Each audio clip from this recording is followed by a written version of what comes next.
Radio Transmundial presenta Los Grandes Temas.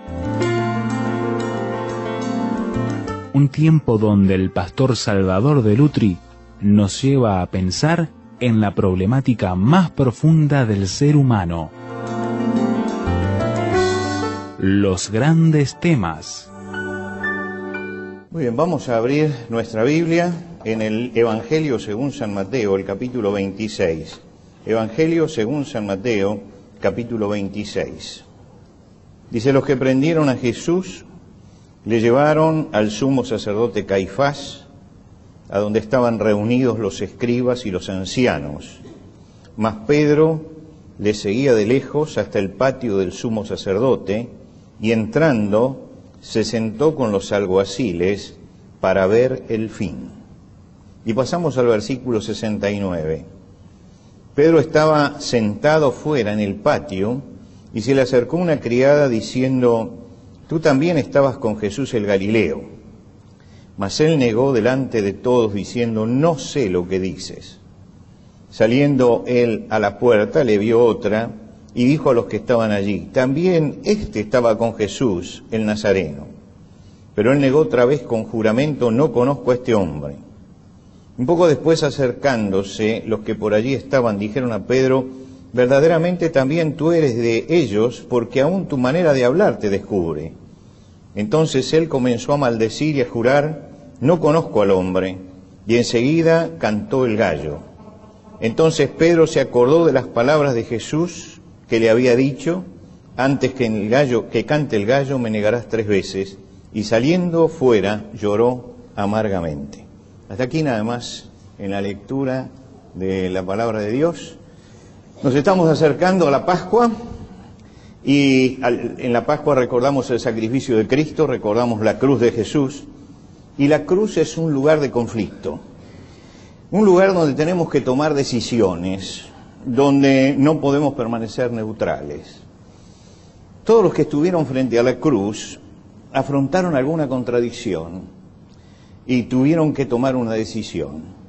Pilato tuvo que decidir, por ejemplo, él estuvo frente a la cruz y tuvo que decidir entre su deber como funcionario y la presión de la multitud. Ese fue su problema. Y él tuvo que definirse entre las dos cosas. Su deber como funcionario era hacer justicia. La presión de la multitud era decir: te vamos a mantener en el puesto mientras que nos obedezcas. Y él tuvo que elegir entre estas dos cosas. María Magdalena tuvo que decidir entre una religión natural, que se termina con la vida del hombre, o una religión sobrenatural, que tiene esperanza para la eternidad. Y tuvo que decidirlo allí, frente a la cruz. Comienza el momento en que el camino se divide y uno tiene que elegir. Yo digo, pienso que nadie puede quedar impasible frente a la cruz. Todos tuvieron que tomar una decisión, hasta los enemigos tuvieron que tomar una decisión, los discípulos tuvieron que tomar una decisión, y nosotros también tenemos que tomar una decisión frente a la cruz. La cruz implica que hay que tomar decisiones. Esta mañana voy a evocar a la figura de Pedro. Nadie puede negar el protagonismo que tiene Pedro en el ministerio de Jesús. Si usted lee los 4 evangelios, traen la lista de los apóstoles. Siempre, el que anota la lista, sea cual sea el evangelista, pone a Pedro primero. Y pone a Pedro primero porque era la persona más exuberante del grupo de Jesús. Era la persona que siempre se adelantaba a hablar. Es el que mayor protagonismo tiene en el Nuevo Testamento. Los demás nombres después vienen mezclados, pero el nombre de Pedro siempre encabeza la lista. Pedro fue el que más se hizo notar, Pedro fue el que más habló, Pedro fue el que más preguntó, Pedro fue el que más se equivocó y el que más problemas tuvo. Pero la figura de Pedro es una figura importante dentro del Evangelio por la forma en que se relacionaba con Jesús. Además tenía una voz cantante que uno siente muchas veces al leer el Evangelio, que él lo único que hace es adelantarse a la inquietud del corazón de los otros. Es decir, lo que el otro a lo mejor está pensando pero no se atreve a decir, o tarda en decir, Pedro siempre lo dice. Por ejemplo, está Jesús hablando y dice: Señor, termina Jesús una parábola. Señor, explícanos esta parábola. Como diciendo: no hemos entendido nada. En otra oportunidad dice, Señor, ¿dices esta parábola de nosotros o también a todos? Es decir, ¿cuál es el alcance de esta parábola? Fíjense que estamos siempre en lo mismo, ¿no? Es decir, Pedro adelantándose a los problemas. Señor, ¿cuántas veces perdonaré a mi hermano? ¿Hasta 7? Es decir, son todas preguntas y planteos que hace Pedro. Permanentemente él está indagando en lo que Jesús enseña. Pero también es innegable algo acerca de Pedro, que a pesar de todo se lo nota como un hombre absolutamente sincero. El hombre sincero puede llegar a ser contradictorio, no tiene nada que ver una cosa con la otra. Pedro es sincero y es contradictorio. Es sincero, por ejemplo, porque él cuando los reúne Jesús a los discípulos le pregunta, ¿quién dicen los hombres que es el Hijo del Hombre? ¿Quién dicen ustedes que soy? Pedro le dice, tú eres el Cristo, el Hijo del Dios viviente. Tú eres el Cristo. Y declara, en primer lugar, que es el Mesías y en segundo lugar, que es Dios. Un momento después Jesús les habla acerca de la cruz y Pedro lo llama aparte y le dice, Señor, ten compasión de ti mismo, nunca tal cosa te acontezca. Hay una contradicción, porque si yo admito que estoy frente al Hijo de Dios y el Hijo de Dios dice algo, yo me tengo que callar la boca, no puedo corregirlo. Él declaró que él era Dios, toda sabiduría, Dios hecho hombre, y por el otro lado después va y lo corrige. Y usted dice, ¿hay una contradicción en esto? Sí, hay una evidente contradicción. Hay una evidente contradicción. Pero lo que no se puede negar es que siempre fue sincero. Fue sincero cuando dijo, tú eres el Cristo, el Hijo del Dios viviente, y fue sincero cuando fue y le dijo, pero nunca te tiene que acontecer esto. Es decir, era un hombre que largaba lo que había en su corazón. Un típico representante de la Galilea del Norte. Los galileos eran así. Flavio Josefo dice que es el historiador judío del siglo I, él dice, a los galileos nunca le falta coraje. Es decir, era gente que era arriesgada y corajuda. Fíjense ustedes, por ejemplo, se rebelaron contra Pilato cuando Pilato quiso sacar dinero del templo para construir un acueducto. Es decir, la política ha sido siempre lo mismo. Meto la mano en esta caja para arreglar el otro problema. Cuando fue a meter la mano en la caja del templo, se levantaron los galileos y le armaron un escándalo tremendo que lo tuvieron que sofocar con sangre. Eran los galileos. Los galileos no medían el alcance de sus acciones. Y Pedro era un hombre de coraje, de coraje. Cuando Jesús viene caminando sobre la mar, Pedro dice, ¿no puedo yo también? Es decir, es un hombre de coraje, es un hombre de riesgo. En el Talmud, hablando de los galileos, el Talmud es el comentario judío del Antiguo Testamento. Hablando de los galileos, dicen que a un galileo le importa más el honor que el dinero. Y es interesante esto, el sentido del honor que tenía el galileo. Por ejemplo, cuando Jesús dice en la última cena, todos se van a escandalizar, todos ustedes serán esparcidos, se levanta Pedro y dice, aunque todos, yo no. Está defendiendo el honor de Galileo, el honor de Galileo. Nosotros somos gente de coraje, somos leales, vamos adelante. La figura de Pedro es una figura simpática, es un personaje simpático. Despierta empatía en el que lee. Uno siente que si hubiera estado allí hubiera hecho la misma pregunta. Es decir, que un poco Pedro es el representante nuestro en el Evangelio. Ahora, llegó el momento de la cruz. Y la cruz fue para Pedro una encrucijada, pero no a último momento, fue una encrucijada 6 meses antes. Cuando él escuchó la palabra cruz, ya empezó a sentirse mal. Y lo primero que hace es eso que mencionábamos hace un momento, que es tratar de reconvenir a Jesús para que no vaya a la cruz. No estaba de acuerdo con Jesús en esto, pero lo seguía porque era un hombre leal. Cuando llegaron a Jerusalén, se acrecentó el peligro. Todos sabían que Jerusalén era adversa, todos sabían cuál era la actitud del gobierno judío, del gobierno del templo, de las autoridades religiosas. Todos sabían que buscaban matarlo. Y Jesús insiste en que es la hora de la cruz y por eso entra en Jerusalén. Y Pedro entonces prepara un plan alternativo. Es decir, Jesús tiene el plan de la cruz. Pero Pedro toma 2 espadas y se va con las espadas a Getsemaní, porque él tiene otro plan. Es decir, él tiene un plan alternativo. Jesús tiene el plan A, él tiene el plan B.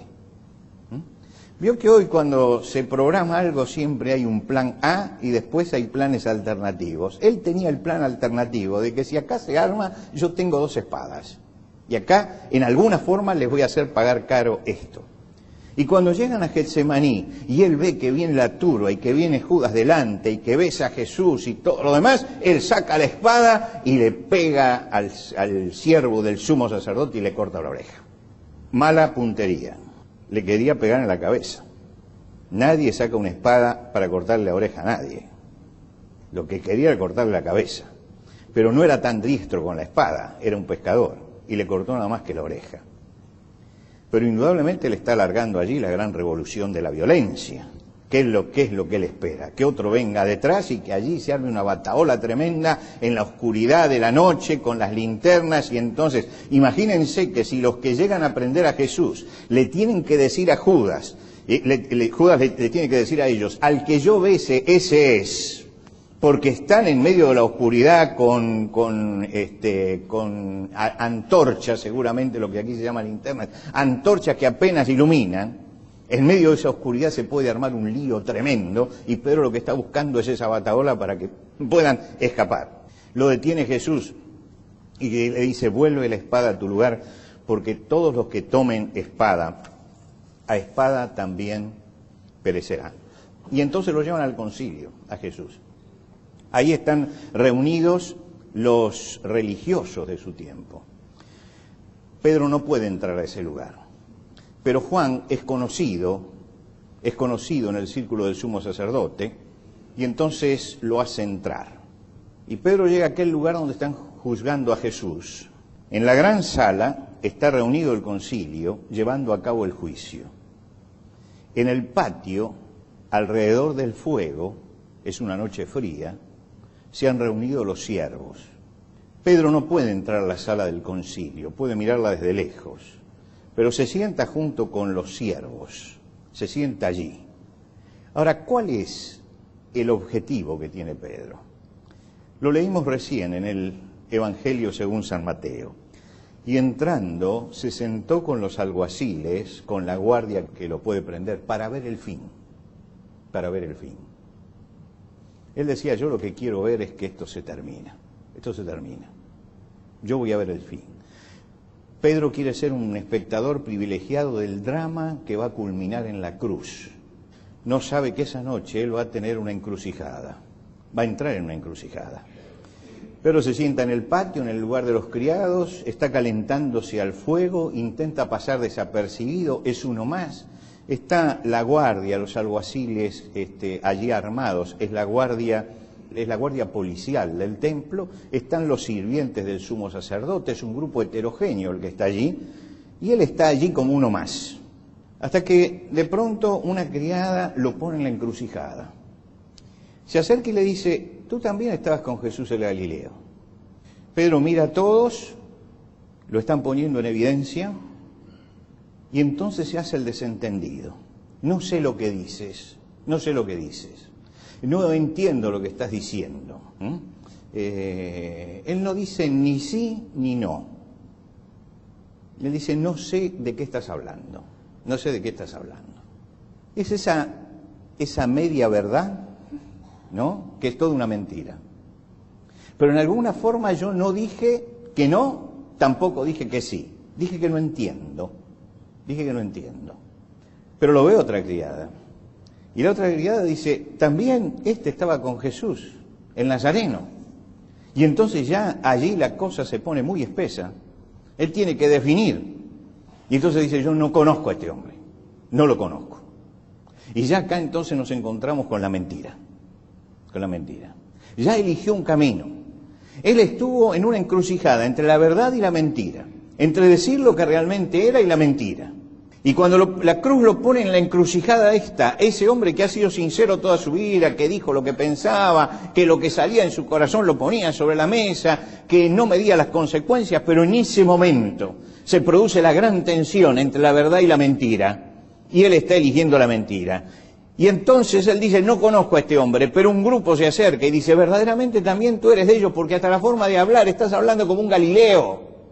Pedro era galileo y hablaba cerrado, como hablaban cerrados los galileos. Se comía alguna de las sílabas cuando hablaba, tenía un acento especial y el acento lo denunciaba. Y entonces viene y dice, no, este es uno de ellos. Y entonces Pedro, frente a esta prueba, niega, pero niega con mayor énfasis. El Evangelio dice, entonces juró y entonces maldijo. Es decir, hizo todo un teatro en ese momento de la mentira. ¿Se da cuenta Pedro de la encrucijada? Él tenía que decidir entre la verdad y la mentira, entre ser o no ser, entre la sinceridad y la hipocresía.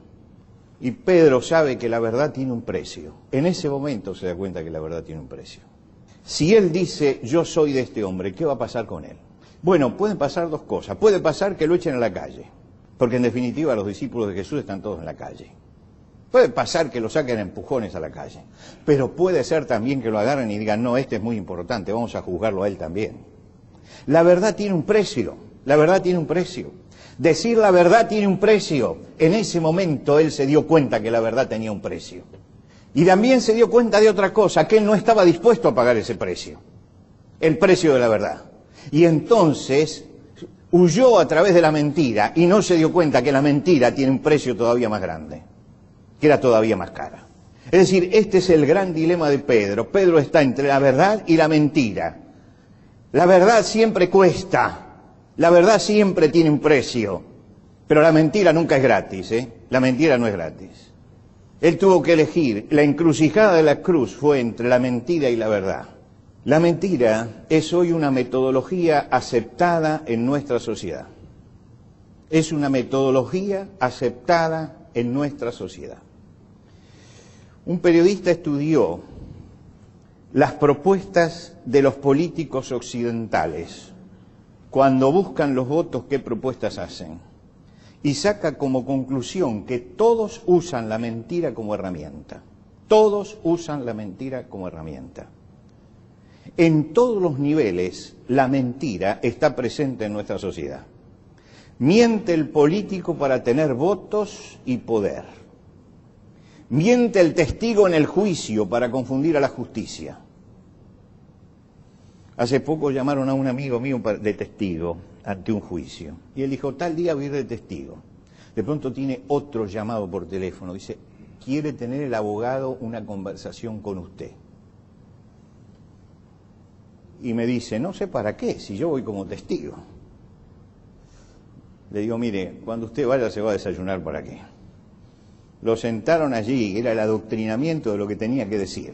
Lo que tenía que decir y lo que no tenía que decir. Ahora, el testigo tiene que decir lo que vio. Nada más que eso. Por eso es testigo. Pero no, hay toda una preparación previa. Porque el testigo también miente. El testigo miente. Yo no sé si ustedes han visto la película Asuntos de Familia. Asuntos de Familia. Es como para verla esa película. Allí está el abogado que tiene un testigo que lo usa para todos los casos. Entonces lo llama, es su testigo oficial. En este caso tenés que decir esto, en este caso tenés que decir lo otro, en este caso tenés que decir lo otro. La mentira como institución, Miente el procesado porque quiere eludir la ley. Miente el contribuyente porque quiere evadir los impuestos. Y miente cuando dice cuáles son sus ganancias. Miente el estudiante porque tiene miedo que lo aplacen. Entonces miente. Miente el empleado para recibir un beneficio extra. Miente el ministro religioso para hacer de la fe un negocio. Hay mentira por todas partes. Mentira por todas partes. Está generalizada. Por eso hemos institucionalizado el juramento. Bueno, ahora lo vamos a hacer jurar. Jura decir la verdad, toda la verdad y nada más que la verdad. Lo que quiere decir que estamos diciendo, usted es un mentiroso. Y tiene que saber que si en este momento miente, le va a caer todo el peso de la ley. Pero se está admitiendo la mentira. Se está admitiendo la mentira. Entonces, jura el político y pone sus manos sobre el Evangelio y jura el testigo o el procesado para que la palabra tenga validez legal. Jura el contribuyente, firma una declaración jurada. Pero eso no logra erradicar la mentira. La mentira. Entonces la disfrazamos. Cuando alguien miente, decimos, faltó a la verdad. Que es una forma de ponerle un poco de azúcar a lo que es amargo. Entonces nadie dice, miente, dice, faltó a la verdad. Y parece más liviano el asunto, ¿vio? Faltó a la verdad.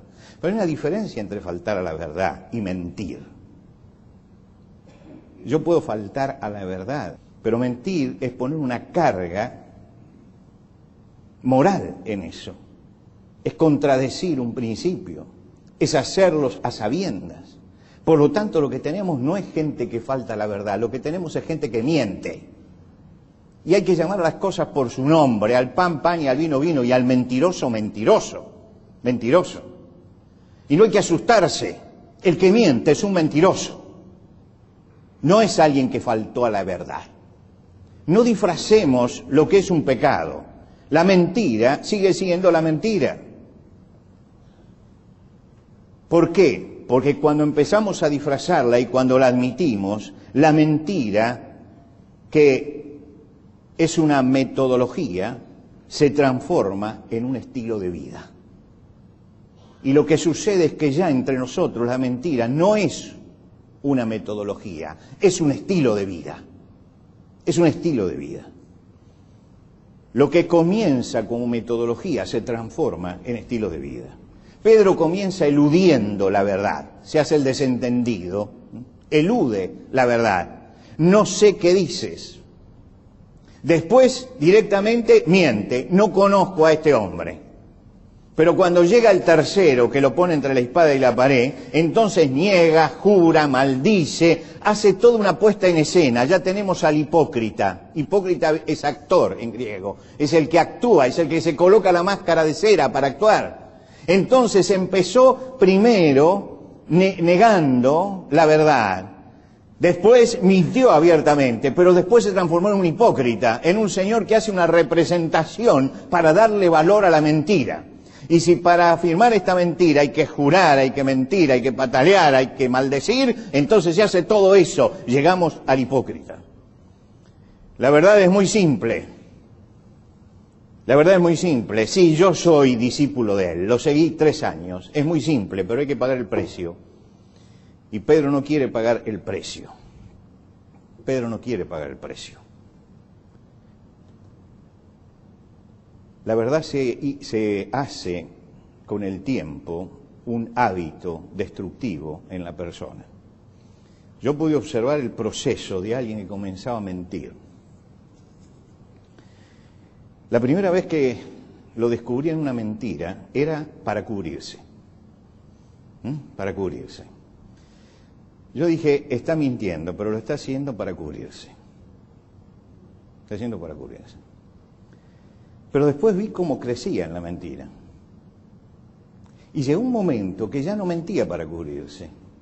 Y había mentiras que yo las analizaba y decía, ¿pero por qué mintió si no tenía ninguna necesidad? ¿Por qué mintió si no tenía ninguna necesidad? Si no cubría absolutamente nada. Es que se había hecho carne en la mentira y entonces se había transformado, nosotros decimos, en un mitómano. No es un mitómano, es un mentiroso. Es un mentiroso. Que crea mitos, crea mitos. Está viviendo ya en la mentira. Quiere decir que la mentira penetra. Pues al principio tratamos de eludir la verdad, después mentimos y después llegamos a la hipocresía.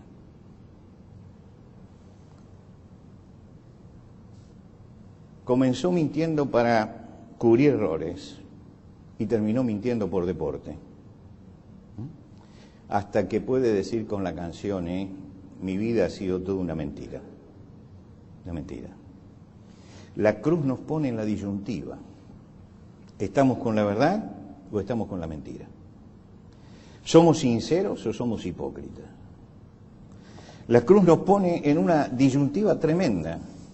Porque si yo invoco a Jesucristo, tengo que pagar el precio de la verdad. Entonces, la salvación es gratis. El discipulado se paga. Y la verdad tiene un precio. La verdad tiene un precio. La verdad para Pilato le hubiera costado el puesto. La verdad para Pedro podía llegar a costarle la vida. Y ninguno de los dos quiso pagar el precio de la verdad. Ser un cristiano es tomar una decisión de fe tomada desde el corazón. Ser cristiano pertenece a mis compromisos íntimos, a mis convicciones. El cristiano no puede ser un cristiano por afuera, tiene que ser un cristiano también por adentro, porque si no se transforma en un fariseo. Si yo soy cristiano para afuera nada más, pero no adentro, entonces no soy un cristiano, soy un fariseo. El cristiano tiene que ser cristiano cuando conviene serlo, pero tiene que ser cristiano también cuando no conviene, cuando por ser cristiano hay que perder, cuando por vivir en la verdad uno tiene que renunciar, cuando hay que pagar el precio. Somos cristianos delante de los hombres que ven lo exterior, pero tenemos que ser cristianos delante de Dios que ve el interior. Esa relación entre lo que hago, lo que pienso, lo que soy y lo que siento. Tengo que vivir como cristiano, tengo que sentir como cristiano, tengo que pensar como cristiano, tengo que mostrarme como cristiano, pero cuando nadie me ve también tengo que seguir siendo cristiano. Es decir, ser cristiano es comprometerse con la verdad, es elegir la verdad. Yo sé que el mundo en que vivimos es un mundo complicado, que no solamente tiene la mentira como metodología, sino como un estilo de vida que es contagioso, se contagia para todos. Pero en la cruz pugnan la verdad y la mentira. Y usted puede leer todo la pasión de Cristo y se va a dar cuenta que lo que está luchando es por un lado la verdad y por otro la mentira. Es una lucha permanente. La verdad es que es inocente, como dijo Pilato. La mentira es hay que crucificarlo. Y uno ve cómo la mentira avanza, cómo la mentira se institucionaliza, cómo los jerarcas políticos y religiosos se entregan a la mentira y cómo finalmente la mentira parece triunfar porque Cristo termina crucificado.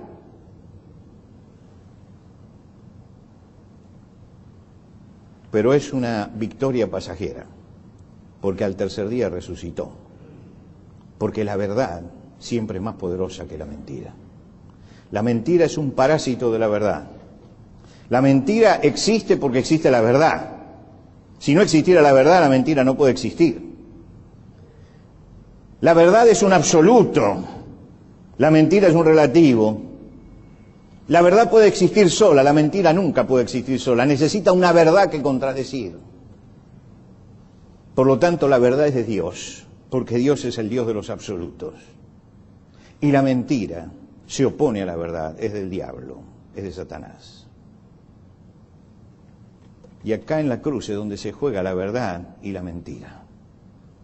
Pero esta batalla de la cruz, donde la verdad y la mentira entran en pugna, es una batalla que vivimos todos los días, todos donde estamos, todos donde estamos. Si voy a vivir en la verdad o voy a ceder ante la mentira. El apóstol Pablo, cuando escribe en la carta a los romanos, él dice, no se conformen a este siglo, sino transfórmense por medio de la renovación de su entendimiento, para que comprueben cuál es la buena voluntad de Dios agradable y perfecta. No se conformen a este siglo, no se conformen. Es decir, no tomen la forma de este siglo, le está diciendo a los cristianos, no tomen la forma de este siglo. Es verdad que vivimos en un siglo donde la mentira es un estilo de vida, pero el cristiano no puede conformarse a la mentira. No puede conformarse a que la mentira gobierne, a que la mentira mande, a que la mentira se establezca. El cristiano tiene que luchar por la verdad y tiene que vivir en la verdad. Y esto hay que pagar un precio, hay que pagar un precio, hay que pagar un precio. Que fue el precio que Pedro no quiso pagar aquel día. Y por eso termina llorando amargamente. No se conformen Pablo le dice a los cristianos de Roma que están en el centro más corrupto del poder, que están viendo todos los días la corrupción del poder, que están viendo todos los días la inmoralidad. Les escribe y les dice: no se conformen, no se adapten a esa corrupción, no toleren el mal, no tomen la forma de la decadencia. Transfórmense por medio de la renovación del entendimiento, cambien su manera de pensar para que así cambie la manera de vivir. Y cuando cambia la manera de pensar, también cambia la manera de vivir. La verdad tiene un precio y hay que atreverse a pagarlo. Pero un cristiano tiene siempre que pagar el precio de la verdad, porque por eso invoca a Jesucristo. La cruz es una encrucijada.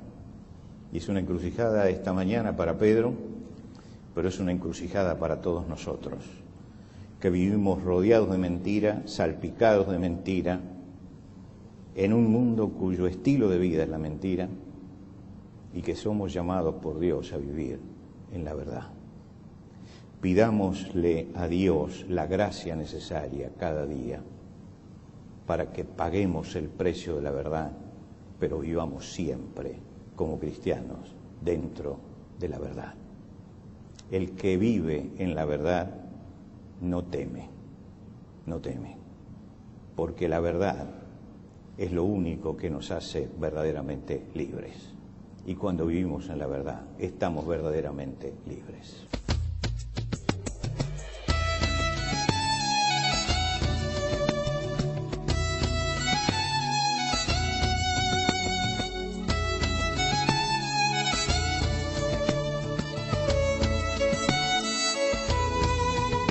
Antes de finalizar los grandes temas del día de hoy, les queremos dar los canales de comunicación donde usted puede entrar en contacto con el pastor Salvador de Lutri. Por carta, hágalo a Los Grandes Temas, casilla de correo 5051, Montevideo, Uruguay. Los Grandes Temas, casilla de correo 5051, Montevideo, Uruguay. Y el correo electrónico losgrandestemas@transmundial.org. losgrandestemas@transmundial.org. Nos encantaría escuchar de usted, saber cuáles son sus comentarios, preguntas, reacciones e inquietudes sobre el tema de hoy. Por ahora nos despedimos hasta otro espacio de Los Grandes Temas, una producción de Radio Transmundial.